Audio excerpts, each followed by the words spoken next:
It was supposed to be the happiest day of her life.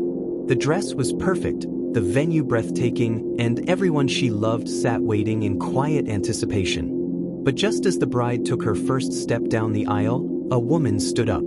She wasn't on the guest list. No one knew who she was. But her voice rang through the silence like a blade. "Stop the wedding. He's already married." To me. Guess. A stunned silence. And a groom who suddenly looked like he'd seen a ghost. That's how it began. But the truth? The truth was something none of them were ready to face. Direct hit before we dive in, take a moment to subscribe to Edgeline Stories, where real life writes the most unforgettable scripts. Like this video, and drop a comment letting us know where you're watching from. Emily Carter was 29 years old and madly in love. After a string of failed relationships, she had finally met someone who made her feel safe, seen, and whole. His name was Daniel Reed, a calm, charming man in his mid-30s with kind eyes and a quiet smile. He was an architect, a dreamer, a man who spoke gently and listened even more. They had met at a bookstore in Portland. Emily had knocked over a display of architecture books, and Daniel had helped her pick them up. From there, it was serendipity. Coffees turned to dinners, laughter to late-night phone calls. Within a year, he proposed under a canopy of fairy lights in their backyard. To Emily's friends and family, Daniel seemed perfect. He was thoughtful, affectionate, and never once raised his voice. If anything, he was a little too reserved about his past, but Emily didn't pry. Everyone had their secrets, right? But looking back, she realized there were signs. Strange absences. Shaky answers.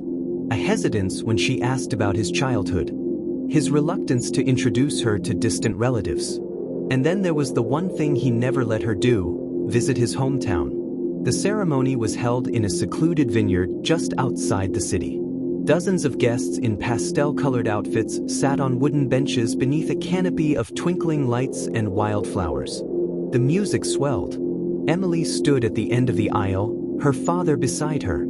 And then, she saw the woman. She stood up from the back row like she didn't belong there.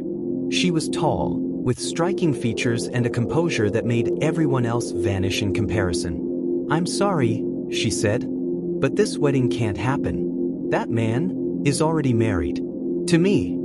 The room erupted in chaos. Daniel froze. Emily turned to him.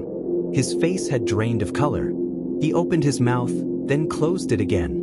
The only sound was the gentle clink of a champagne glass tipping over somewhere in the silence. "Her name is Alyssa," Daniel finally whispered. "I can explain." But he couldn't, because Alyssa had photos, a marriage certificate, and a truth Emily never saw coming. Alyssa Reed wasn't just claiming to be Daniel's wife, she had proof. They had gotten married in 2012, in a quiet courthouse in upstate New York. She knew his family. She knew the apartment they shared. She even had a scar on her arm, from the time Daniel had accidentally dropped a pot of boiling pasta water.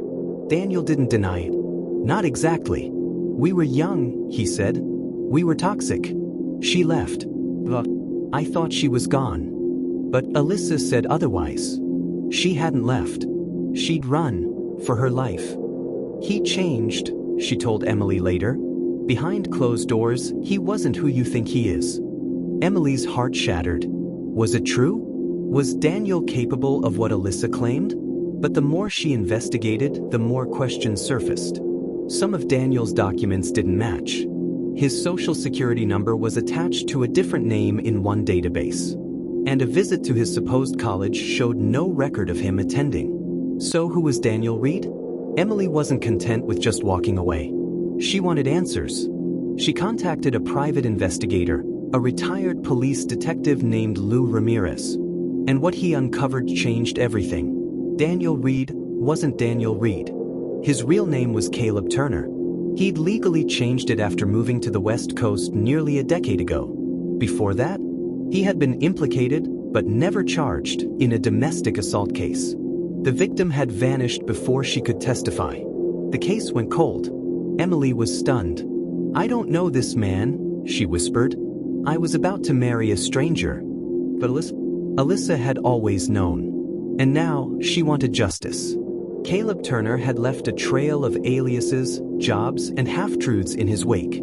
Each woman he got close to eventually disappeared from his life and from the records. It wasn't murder. It wasn't fraud. It was something else. Something harder to name. Control. He used charm as a mask, lies as a weapon, and just enough vulnerability to keep people from looking deeper. Until now, Emily and Alyssa joined forces, two women bound by betrayal. Together, they worked to find the others. And what they found next made their blood run cold. In a storage unit registered under Caleb's original name, they found a box. Inside were letters, dozens of them, each one addressed to a different woman, each one ending with the same eerie phrase, "You were never supposed to find this." And taped beneath the box was a flash drive. Emily held it in her shaking hands. "What do you think is on it?" Alyssa asked. Emily whispered, "I don't know, but whatever it is, he didn't want us to see it." They looked at each other and pressed play. Was Caleb the only one? Or is this part of a much larger pattern? What would you have done if you were Emily? Let us know in the comments. And if you thought this story was wild, wait until you hear about the boy who vanished at his birthday party, only for his mom to find something in his closet 10 years later. That story is coming next. So make sure you hit subscribe, like, and turn on notifications. This is Edgeline Stories, where real life writes the most unforgettable scripts.